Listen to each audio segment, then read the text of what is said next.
Friends, welcome back to our channel Gyan lab once again. तो आज हम आपके लिए लेकर आए हैं मॉलिक्यूलर बेसिस ऑफ इनहेरिटेंस का नेक्स्ट सेशन।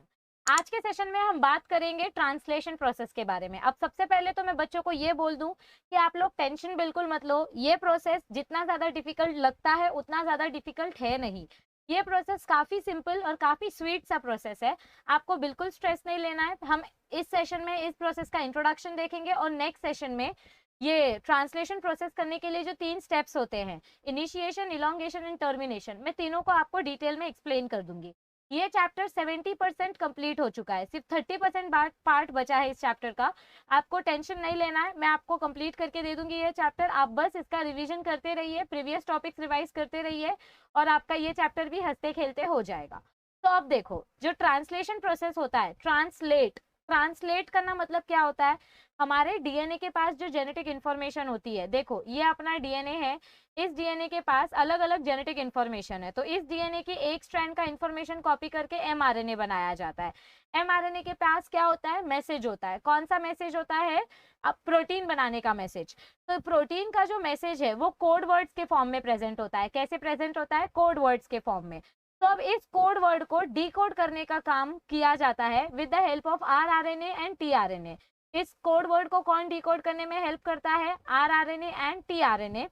और इसी प्रोसेस को हम बोलते हैं ट्रांसलेशन, यानी कि आपके जेनेटिक कोड को ट्रांसलेट करना यानी कि उसको सिंप्लीफाई करना, डिकोड करना, ताकि टीआरएनए को पता चल सके कि कौन सा प्रोटीन बनाना है और कौन से प्रोटीन के लिए कौन सी अमीनो एसिड लाना है।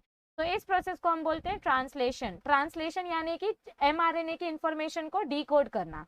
एमआरएनए बनाने की प्रोसेस को बोलते हैं ट्रांसक्रिप्शन, और टीआरएनए या फिर एमआरएनए से जो प्रोटीन बनती है उस प्रोसेस को हम बोलते हैं ट्रांसलेशन। एक चीज मैं आपको और एक बार याद दिलाना चाहूंगी कि समझो ये अपना सेल है, सेल के अंदर न्यूक्लियस है, न्यूक्लियस के अंदर आपका जेनेटिक इंफॉर्मेशन होता है यानी कि आपका डीएनए होता है। तो डीएनए से जो एमआरएनए बनता है यानी कि जो ट्रांसक्रिप्शन प्रोसेस है, कौन सा प्रोसेस? ट्रांसक्रिप्शन प्रोसेस हमेशा न्यूक्लियस के अंदर होता है। ट्रांसक्रिप्शन होने के बाद ये एमआरएनए न्यूक्लियर पोर से बाहर आ जाता है और न्यूक्लियर पोर से बाहर आके कहाँ जाता है? राइबोसोम्स के पास जाता है। देखो आपके न्यूक्लियस के वॉल से ऐसे एंडोप्लाज्मिक रेटिकुलम कनेक्टेड होते हैं और इन एंडोप्लाज्मिक रेटिकुलम के ऊपर राइबोसोम्स होते हैं। तो ये एमआरएनए जो साइटोप्लाज्म से बाहर आया है, कौन सा एमआरएनए? एक सेकेंड मैं आपको बताती हूँ। हाँ, ये एमआरएनए जो आपके न्यूक्लियस से बाहर आ रहा है साइटोप्लाज्म के अंदर, तो ये एमआरएनए सीधा कहाँ जाता है? राइबोसोम के पास जाता है। कहाँ पर जाता है? राइबोसोम के पास जाता है। और राइबोसोम में जाने के बाद ट्रांसलेशन प्रोसेस स्टार्ट होता है। तो यानी कि ट्रांसक्रिप्शन प्रोसेस हुआ न्यूक्लियस में और ट्रांसलेशन प्रोसेस होगा साइटोप्लाज्म में। कहाँ पर होगा ट्रांसलेशन प्रोसेस? साइटोप्लाज्म में। आपको ये याद रखना है। आपको अगर क्वेश्चन आया site of photosynthesis in cell, तो कौन से साइट में photosynthesis site of protein synthesis of the cell.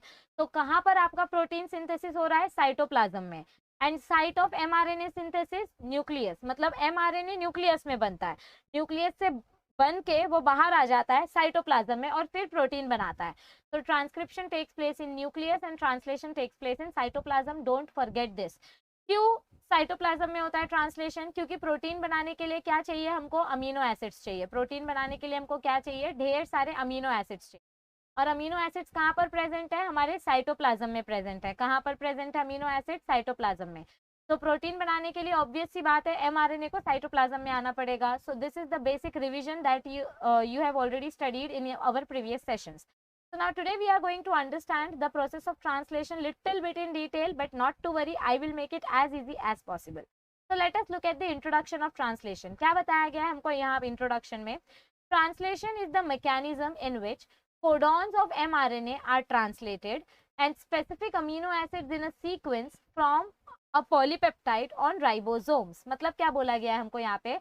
ऐसा आपका राइबोसोम होता है। ये क्या स्ट्रक्चर है अपना? राइबोसोम का स्ट्रक्चर होता है। राइबोसोम के 2 पार्ट्स होते हैं बच्चों, याद रखो। राइबोसोम के 2 पार्ट्स कौन से होते हैं? एक होता है लार्ज सब यूनिट और एक होता है स्मॉल सब यूनिट। कौन से 2 सब यूनिट होते हैं? लार्ज सब यूनिट एंड स्मॉल सब यूनिट। ठीक है, तो हमारा जो राइबोसोम है वो पहले स्मॉल सब यूनिट उसके साथ अटैच्ड होता है, यानी कि एमआरएनए पहले स्मॉल सब यूनिट के साथ जाके अटैच होता है। ये अपना एमआरएनए है। ये क्या है? अपना एमआरएनए। एमआरएनए राइबोसोम के स्मॉल सब यूनिट के साथ अटैच हुआ। अब एमआरएनए के ऊपर अलग अलग कोडॉन्स प्रेजेंट हैं। क्या प्रेजेंट है एमआरएनए के ऊपर? अलग अलग कोडॉन्स प्रेजेंट हैं। तो जैसे ही एमआरएनए राइबोसोम के साथ अटैच हो जाता है, राइबोसोम सबसे पहले ढूंढता है स्टार्ट कोडॉन। राइबोसोम सबसे पहले क्या ढूंढता है? Start codon. जैसे ही अपने राइबोसोम को स्टार्ट कोडॉन मिल जाता है तो वो मैसेज भेजता है टीआरएनए को, और टीआरएनए अलग अलग अमीनो एसिड्स लेकर आता है। देखो ये टीआरएनए है। टीआरएनए के स्ट्रक्चर के ऊपर अमीनो एसिड्स जुड़ी हुई होती हैं, और ये अमीनो एसिड्स एक दूसरे के साथ पेप्टाइड बॉन्ड बना के एंडिंग में हमको एक बड़ी सी पेप्टाइड चेन यानी कि प्रोटीन चेन देखने को मिलती है। तो यहाँ इस पैराग्राफ में हमको क्या बताया गया है कि ट्रांसलेशन कैसे होता है। एमआरएनए की मदद से जो कोडॉन्स होते हैं उनको हम ट्रांसलेट करते हैं, तो हमको पता चलता है कि हमको कौन से स्पेसिफिक अमीनो एसिड्स बनाने हैं और उन अमीनो एसिड से कैसी पॉलीपेप्टाइड चेन बनानी है। All types of proteins are synthesized by the cell within itself. क्या बोला गया है हमको यहाँ पे कि आपके सेल के अंदर से हमको बहुत सारे अलग अलग टाइप के प्रोटीन्स बनाने को मिलते हैं। डिपेंड करता है कि एमआरएनए के ऊपर कौन से कोडॉन है, कौन सी जेनेटिक इन्फॉर्मेशन है। एमआरएनए के ऊपर जैसी इन्फॉर्मेशन होगी वैसी प्रोटीन हमको देखने को मिलेगी। ओके, और प्रोटीन कहाँ पर बन रही है? इंट्रासेल्युलरली। इंट्रासेल्युलरली यानी कि सेल के अंदर। एमआरएनए बनता है न्यूक्लियस में और प्रोटीन बनती है साइटोप्लाज्म में। तो ये पूरा का पूरा प्रोसेस सेल के अंदर ही हो रहा है, इसीलिए इस प्रोसेस को हम बोलते हैं इंट्रासेल्युलर प्रोसेस। अब आगे देखो आपको क्या बताया गया है। Process of translation requires amino acids. अगर आपको 1 मार्क के लिए आया कि right the requirements of translation, translation करने के लिए क्या क्या चाहिए। आपने कॉलेज में जब जब प्रैक्टिकल किया है तो टीचर हमेशा आपको बोलती है कि पहले रिक्वायरमेंट लिखो, आपको क्या क्या चीजें लगने वाली हैं। तो यहाँ पर हमको क्या क्या चीजों की जरूरत पड़ती है? हमको अमीनो एसिड्स चाहिए, क्योंकि बिना अमीनो एसिड्स के तो प्रोटीन चेन बनेगी ही नहीं। Then we need mRNA. क्यों चाहिए एमआरएनए? क्योंकि कौन सा प्रोटीन बनाना है ये इन्फॉर्मेशन तो एमआरएनए के ऊपर है। आपको केराटिन प्रोटीन बनाना है, आपको रेटिनल प्रोटीन बनाना है, आपको कौन सा प्रोटीन बनाना है ये इन्फॉर्मेशन सिर्फ और सिर्फ एमआरएनए के ऊपर होती है। तो प्रोटीन बनाने के लिए mRNA is very important. MRNA information लेकर आता है, लेकिन वो इंफॉर्मेशन टीआरएनए कैरी करता है, यानी टीआरएनए अमीनो एसिड्स लाकर देता है। टीआरएनए जो है वो अमीनो एसिड्स को ट्रांसफर करने का काम करता है। तो टीआरएनए भी बहुत इंपॉर्टेंट है, और ये सारा का सारा प्रोसेस कहाँ हो रहा है? राइबोसोम्स में हो रहा है। तो राइबोसोम्स को तो हम भूल ही नहीं सकते। राइबोसोम को हम बोलते हैं प्रोटीन फैक्ट्री। 11th स्टैंडर्ड में पढ़ा था ना आपने। राइबोसोम्स को क्या बोला जाता है? Protein factory. फिर एटीपी की जरूरत पड़ती है टीआरएनए को एक्टिवेट करने के लिए। एटीपी की जरूरत पड़ती है अलग अलग एंजाइम्स को एक्टिवेट करने के लिए। Then we need magnesium ion. Magnesium ion की जरूरत क्यों पड़ती है? क्योंकि मैंने अभी आपको बताया कि राइबोसोम के 2 पार्ट होते हैं, एक स्मॉल सब यूनिट, एक लार्ज सब यूनिट। ये स्मॉल सब यूनिट है, ये लार्ज सब यूनिट है, और यहाँ पे बीच में आपका एमआरएनए रहता है। तो स्मॉल सब यूनिट और लार्ज सब यूनिट को एक साथ जोड़ने के लिए मैग्नीशियम आयंस की जरूरत पड़ती है। किसकी जरूरत पड़ती है? मैग्नीशियम आयंस की। And then we need different enzymes to activate tRNA, to activate different amino acids. Then elongation process takes place. Elongation यानी कि आपका एक अमीनो एसिड दूसरे अमीनो एसिड के साथ जुड़ेगा, फिर दूसरा अमीनो एसिड तीसरा अमीनो एसिड के साथ जुड़ेगा, और इसी तरीके से आपका एक लंबा प्रोटीन चेन बनता जाएगा। इसको हम बोलते हैं इलॉन्गेशन प्रोसेस। फिर इसके बाद बारी आती है ट्रांसलोकेशन की। ट्रांसलोकेशन में क्या होता है? आपका जो टीआरएनए मॉलिक्यूल है वो एक पोजीशन से दूसरे पोजीशन पे शिफ्ट होता है। ये ट्रांसलोकेशन प्रोसेस में आपको आगे डिटेल में समझाऊंगी, आपको बिल्कुल टेंशन लेने की जरूरत नहीं है। और रिलीज फैक्टर्स ज्यादातर प्रोकैरियोटिक ऑर्गेनिज्म में यूज होते हैं। कौन से ऑर्गेनिज्म में यूज होते हैं रिलीज फैक्टर्स? प्रोकैरियोटिक ऑर्गेनिजम्स में यूज होते हैं। ठीक है, तो चलो अब हम देखेंगे अमीनो एसिड्स के बारे में। अमीनो एसिड्स क्या होते हैं? देखो यहाँ पे हमको क्या बोला गया है कि हमको अलग अलग मॉलिक्यूल्स रिक्वायर्ड होते हैं। तो चलो देखते हैं जो जो मॉलिक्यूल रिक्वायर्ड है उनकी क्या क्या कैरेक्टरिस्टिक है। सबसे पहले पढ़ेंगे अमीनो एसिड्स के बारे में। Amino acids form raw material for protein synthesis, यानी कि जैसे खाना बनाने के लिए फॉर एग्जांपल खीर बनाने के लिए चावल की जरूरत है, दूध की जरूरत है, पानी की जरूरत है, शक्कर की जरूरत है। तो ठीक उसी तरीके से प्रोटीन बनाने के लिए अमीनो एसिड्स की जरूरत होती है। So they form raw material. Raw material यानी जिसके बिना प्रोटीन बन ही नहीं सकता। About 20 different types of amino acids are known to form proteins. 11th standard में बहुत डिटेल में मैंने आपको एक्सप्लेन किया है। आप अभी भी चाहिए तो वीडियो जाके देख सकते हैं। प्रोटीन सिंथेसिस आप चाहिए, अगर आपके पास टाइम हो और आपको अपना प्रोटीन का बेसिक्स क्लियर करना हो तो आप 11th स्टैंडर्ड का प्लेलिस्ट ओपन कीजिए, बायोमोलिक्यूल्स चैप्टर का। उसमें मैंने प्रोटीन का बहुत डिटेल एक्सप्लेनेशन दिया है। तो उसमें मैंने बताया है बच्चों को कि नेचर में total 20 different amino acids exist करते हैं, natural amino acids. And these are known to form proteins, और इन्हीं अमीनो एसिड से हम प्रोटीन बनाते हैं। आपको अमीनो एसिड्स के नाम याद नहीं रखने, सिर्फ कितने टाइप के अमीनो एसिड्स हैं नेचुरल वो याद रखना। These are available in the cytoplasm, जैसे मैंने आपको अभी पिछली वाली स्लाइड में बताया था कि सारे अमीनो एसिड साइटोप्लाज्म में प्रेजेंट होते हैं, लेकिन वो इनएक्टिव फॉर्म में होते हैं। उनको एक्टिवेट करने के लिए हमको अलग अलग एंजाइम्स की जरूरत पड़ती है। तो देखो यहाँ पे सेम आपका एमआरएनए है, एमआरएनए के ऊपर कोडॉन की इंफॉर्मेशन है, और हर एक कोडॉन से एक स्पेसिफिक अमीनो एसिड आती है, ठीक है। ऑल राइट, अब आगे देखो आपको क्या बताया गया है। DNA control synthesis of proteins having amino acids in specific sequence. यहाँ पे क्या बोला गया है कि कौन से प्रोटीन में कौन सा अमीनो एसिड आएगा, ये सारी की सारी इंफॉर्मेशन कौन कंट्रोल करता है, डीएनए कंट्रोल करता है। डीएनए को हम मास्टर कंट्रोलर बोलते हैं, क्योंकि कौन सी प्रोटीन कब बनानी है, कौन से अमीनो एसिड कब एक्टिवेट करने हैं, ये सारी की सारी इंफॉर्मेशन सिर्फ और सिर्फ डीएनए के पास है। This control is possible through transcription of mRNA. क्या बोला गया है हमको यहाँ पर कि डीएनए का ये जो कंट्रोल है ये वो कैसे कंट्रोल करता है, एमआरएनए के ट्रांसक्रिप्शन की मदद से। समझो अगर डीएनए को प्रोटीन बनाना ही नहीं है तो वो एमआरएनए प्रोसेस करेगा ही नहीं, मतलब एमआरएनए बनाएगा ही नहीं, और एमआरएनए नहीं बनेगा तो प्रोटीन नहीं बनेगी। तो ये प्रोटीन फॉर्मेशन का जो प्रोसेस है it is totally controlled by mRNA. Okay, genetic code is specific for particular amino acid. ये जो मैंने आपको अभी डायग्राम बताया कि हर एक कोड से एक स्पेसिफिक अमीनो एसिड बनता है, हर एक कोड से एक स्पेसिफिक अमीनो एसिड बनता है, ठीक है। यहाँ पे देखो, यहाँ पे आपको डायग्राम दिखाया गया है, ये आपका डीएनए है, डीएनए से आपका एमआरएनए बन रहा है, तो इस प्रोसेस को हम बोलते हैं ट्रांसक्रिप्शन। सॉरी, यहाँ पे मतलब ये ट्रांसक्रिप्शन का स्टार्टिंग है, और इस प्रोसेस को हम बोलते हैं कंप्लीट ट्रांसक्रिप्शन। क्या बोलते हैं इस प्रोसेस को हम, कंप्लीट ट्रांसक्रिप्शन। ट्रांसक्रिप्शन के बाद आपको क्या मिलता है, मैसेंजर आरएनए मिलता है। क्या मिलता है, मैसेंजर आरएनए। तो अब आगे देखो आपको क्या बताया गया है, अलग अलग टाइप के जो आरएनएज होते हैं वो इंटरमीडिएट का काम करते हैं बिटवीन डीएनए एंड प्रोटीन। ये आपका डीएनए है, और डीएनए से आपको फाइनल प्रोडक्ट प्रोटीन बनाना है, तो बीच में जो अलग अलग आरएनए यूज हो रहे हैं, यहाँ पे एमआरएनए है, एमआरएनए के बाद राइबोसोम्स का यूज होता है, टीआरएनए का यूज होता है, तो बीच बीच में जो अलग अलग आरएनए यूज होते हैं वो सारे के सारे आरएनए इंटरमीडिएट मॉलिक्यूल का काम करते हैं, और ये तीनों आरएनए डीएनए से ही बनते हैं। ये चीज आपको कोई नहीं बताएगा, पर मैं आपको बता रही हूँ कि इन आरएनए को हम बोलते हैं non genetic RNA. In RNA को हम क्या बोलते हैं, नॉन जेनेटिक आरएनए। और ये सॉरी इधर पे, और ये तीनों के तीनों टाइप के आरएनए किससे बनते हैं, डीएनए से ही बनते हैं, ठीक है। वो कैसे बनते हैं वो थोड़ा आप आगे जाके पढ़ोगे, लेकिन सिर्फ इतना याद रखो कि नॉन जेनेटिक आरएनए डीएनए से ही बनते हैं। तो पहला नॉन जेनेटिक आरएनए है एमआरएनए, जिसके पास इंफॉर्मेशन होती है कि कौन सी प्रोटीन बनाना है। दूसरा टाइप का आरएनए है राइबोसोमल आरएनए, जो राइबोसोम्स के अंदर होता है। और तीसरा टाइप का आरएनए है ट्रांसफर आरएनए, यानी कि टीआरएनए, जिसका काम होता है अमीनो एसिड को ट्रांसफर करना। आरआरएनए का क्या काम होता है, आरआरएनए का एक्चुअली सबसे बड़ा रोल होता है, आरआरएनए का रोल होता है एमआरएनए के मैसेज को डिकोड करना। आरआरएनए का रोल क्या होता है, एमआरएनए के मैसेज को डिकोड करना। तो एमआरएनए डीएनए से मैसेज लेकर आ रहा है, राइबोसोम्स के पास जा रहा है, राइबोसोम्स के पास आरआरएनए है, तो ये आरआरएनए आपके एमआरएनए के मैसेज को डिकोड करेगा और फिर टीआरएनए को मैसेज देगा, और टीआरएनए क्या करेगा, साइटोप्लाज्म से अलग अलग अमीनो एसिड्स को एक्टिवेट करके एमआरएनए के पास लेकर आएगा ताकि प्रोटीन चेन बन सके। अब आगे देखो क्या बताया गया है, राइबोसोम्स का फंक्शन बताया गया है। Ribosomes serve as site for protein synthesis, इसीलिए हम इसको बोलते हैं प्रोटीन फैक्ट्री, क्योंकि प्रोटीन सिर्फ और सिर्फ राइबोसोम्स के अंदर ही बन सकती है। Each ribosome consist of large and small सब यूनिट्स, ये मैंने आपको पहले भी बताया, हर एक राइबोसोम दो सब यूनिट से बनते हैं, एक लार्ज सब यूनिट और एक स्मॉल सब यूनिट। ओके, तो each ribosome consist of large and small सब यूनिट्स।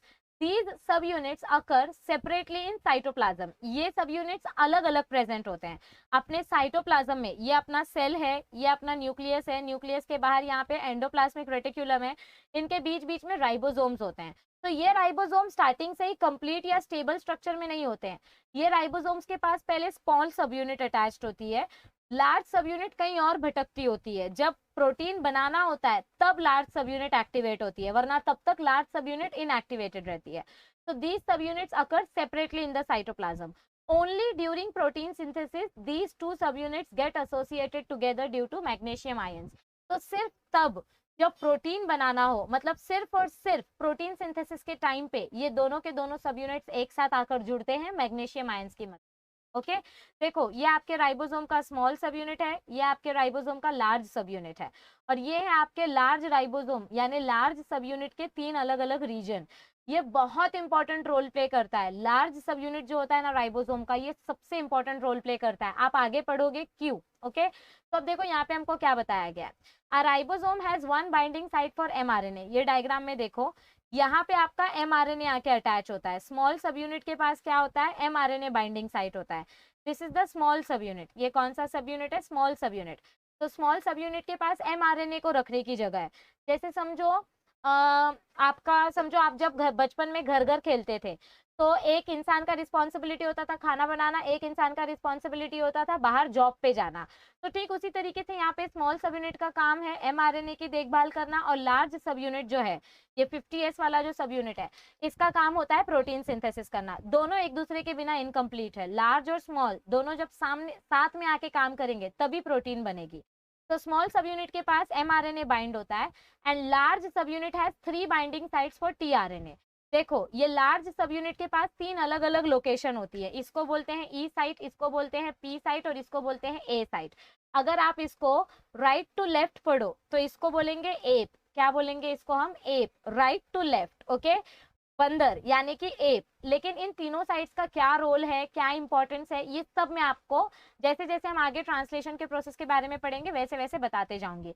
फिलहाल आपको क्या याद रखना है, राइबोसोम के 2 इंपॉर्टेंट पार्ट्स होते हैं, स्मॉल सब यूनिट एंड लार्ज सब यूनिट। स्मॉल सब यूनिट के पास एमआरएनए जाके बाइंड होता है, और लार्ज सब यूनिट के पास टीआरएनए बाइंडिंग साइट्स होती हैं। टीआरएनए की 3 बाइंडिंग साइट्स बताई गई हैं, A site, P site and E site.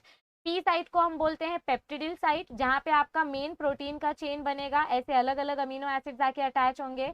A site को बोलते हैं अमीनो असाइल टीआरएनए साइट, मतलब यहाँ पे नए नए टीआरएनए आके जुड़ेंगे।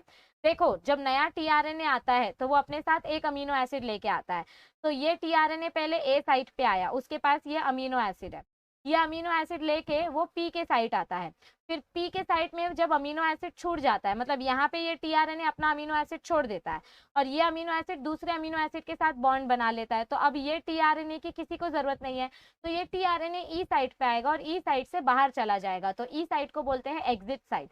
Only first tRNA amino acid complex directly enters into P site of ribosome. मतलब क्या बोला गया है हमको यहाँ पे, अपना जो फर्स्ट अमीनो एसिड होता है हर प्रोटीन सिंथेसिस में, पहला अमीनो एसिड कौन सा होता है, मिथियोनिन। पहला अमीनो एसिड कौन सा होता है, मिथियोनिन। तो सिर्फ और सिर्फ फर्स्ट अमीनो एसिड जो होता है डायरेक्टली वो पी साइट में एंटर करता है। अदरवाइज बाकी के जितने भी टीआरएनएज है वो पहले ए साइट में आते हैं, फिर पी साइट में जाते हैं, और फिर ई साइट से बाहर चले जाते हैं। ओके, देखो आई नो थोड़ा सा आपको कॉम्प्लिकेटेड लग रहा है, थोड़ा सा कंफ्यूजिंग लग रहा है, कंफ्यूज बिल्कुल मत हो। जैसे जैसे आगे बढ़ेंगे मैं आपको डिटेल में एक्सप्लेन करती जाऊंगी। In eukaryotes a groove is present between 2 सब यूनिट्स ऑफ राइबोसोम्स। देखो, ये जो 2 सब यूनिट्स है ना राइबोसोम्स की, एक मिनट, ये 2 सब यूनिट्स कैसे प्रेजेंट रहती है पता है, टिफिन के जैसे। पहले ये स्मॉल सब यूनिट है, इसके अंदर आपने चपाती रख दी यानी एमआरएनए रख दिया, फिर इसके ऊपर आपने एक ढक्कन लगा दिया, और उस ढक्कन के ऊपर अलग से आपने कुछ कुछ कुछ कुछ चीजें भरा। जैसे डबल डेकर टिफिन होता है ना, डबल डेकर बस होती है, ठीक उसी तरीके से आपका जो राइबोसोम होता है उनके बीच में भी गैप प्रेजेंट होता है। यहाँ पे एमआरएनए प्रेजेंट है, फिर इसके ऊपर यहाँ पे ऐसे 3 टीआरएनए मॉलिक्यूल रहने की जगह मिलेगी। देखो, ये जो बीच का गैप है, ये गैप बहुत इंपॉर्टेंट है, क्योंकि इसी गैप में आपका प्रोटीन बनने वाला है। ओके, इस गैप को हम बोलते हैं ग्रूव। इस गैप को हम क्या बोलते हैं, ग्रूव। मतलब समझो कि ऐसा मैंने अगर अपना हाथ बंद कर दिया तो आपको क्या लगेगा कि अंदर मैंने कुछ भर के रखा है, पर अंदर कुछ नहीं भरा, अंदर सब कुछ खाली है। तो ये जो खाली जगह है, ये जो खोखली जगह है, यहाँ पे आपकी प्रोटीन प्रोटेक्टेड रहती है, उसके ऊपर कोई एंजाइम अटैक नहीं करता, और अच्छे से प्रोटीन बन जाती है। तो यूकैरियोट्स के अंदर हमको राइबोसोम्स के बीच में ग्रूव देखने को मिलता है, यानी गैप देखने को मिलता है, and that gap protects the polypeptide chain, यानी कि protein chain, from the action of cellular enzymes. मतलब किसी भी एंजाइम से प्रोटेक्ट करने के लिए एमआरएनए को भी प्रोटेक्ट हो जाता है, और आपका प्रोटीन भी प्रोटेक्ट हो जाता है। एमआरएनए को किससे खतरा है, न्यूक्लियस एंजाइम से, मतलब जो आरएनए के ऊपर अटैक करता है या डीएनए के ऊपर अटैक करता है। और प्रोटीन को किससे खतरा है, अलग अलग पेप्टिडेज एंजाइम से। तो किसी भी तरीके के एंजाइम से बचाने के लिए राइबोसोम्स का जो बीच का गैप होता है वहां पे आपका प्रोटीन और एमआरएनए छुप जाता है। तो ये था आपका इंट्रोडक्शन। देखो यहाँ पे कैसे बताया गया है, दिस इज योर स्मॉल सब unit and this is your large सब यूनिट। स्मॉल सब यूनिट के पास आपका एमआरएनए है, लार्ज सब यूनिट का ये पी साइट है। कौन सा साइट है, ये पी साइट है। पी साइट के पास आपका पहला टीआरएनए आता है, ये टीआरएनए का एंटीकोडॉन है। ओके, और ये एमआरएनए का कोडॉन है, और दोनों के बीच में खाली जगह प्रेजेंट है जिसको हम बोलते हैं ग्रूव। ओके, और उसी ग्रुप में आपका प्रोटीन सिंथेसिस हो रहा है। देखो ये कैसे एक एक अमीनो एसिड छूटते जा रहे हैं। यहाँ पे ई साइट प्रेजेंट होगा और यहाँ पे ए साइट प्रेजेंट होगा। पहले टीआरएनए ए साइट पे आता है, ए साइट से पी साइट पे आता है, यहाँ पे अमीनो एसिड छोड़ देता है और फिर खाली होके ई साइट से बाहर चला जाता है। तो इस तरीके से आपका प्रोटीन कंप्लीट बन जाता है। ये सिर्फ इंट्रोडक्शन था। एक्चुअल ट्रांसलेशन प्रोसेस अब आप देखेंगे नेक्स्ट सेशन में। इस वीडियो को मैंने छोटा रखा है, सिंपल रखा है, ताकि आपको टाइम भी कम लगे और आपको समझ में भी आ जाए।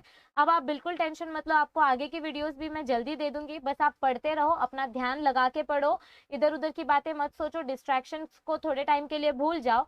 ऐसा सोचो कि अभी नहीं तो कभी नहीं। तो पढ़ लो, एग्जाम जब होंगे तब होंगे, आपको उसके बारे में चिंता करने की जरूरत नहीं है। आप अपना काम करो, आप अपना कर्म करते जाओ, फल की चिंता मत करो, फल अच्छा ही मिलेगा अगर आपने मेहनत दिल से की है तो अगर ये वीडियो अच्छी लगे और यूजफुल लगे तो लाइक कर देना, शेयर कर देना, सब्सक्राइब कर देना। लेकिन एक चीज जरूर करना, 11th स्टैंडर्ड के स्टूडेंट्स के साथ प्लीज इस चैनल को शेयर करना, क्योंकि उनको फ्री फिजिक्स और बायो के नोट्स ऑलरेडी हमने टेलीग्राम ग्रुप पर दे दिए हैं। और जैसा आपके साथ हुआ, आपका बेस वीक रह गया क्योंकि आपको 11th स्टैंडर्ड में किसी ने अच्छे से नहीं पढ़ाया था, वैसे आपके फ्रेंड्स, आपके कजन्स, आपके भाई बहन के साथ नहीं होना चाहिए। उनको भी इस चैनल के बारे में बताओ ताकि उनका भी 11th का बेस अच्छा हो सके, वो भी फायदा उठा सके इस फ्री नॉलेज का। तो जितना हो सके उतना उनकी हेल्प करो, हमारी हेल्प करो और अपनी खुद की पढ़ाई पे ध्यान दो। और बस तबीयत का ध्यान देते रहो। हम आपके साथ अब तक बने हुए हैं, आगे भी बने रहेंगे। आप अपना प्यार हमें दिखाते रहिए। मिलते हैं जल्दी। Thank you, stay tune, see you soon, take care.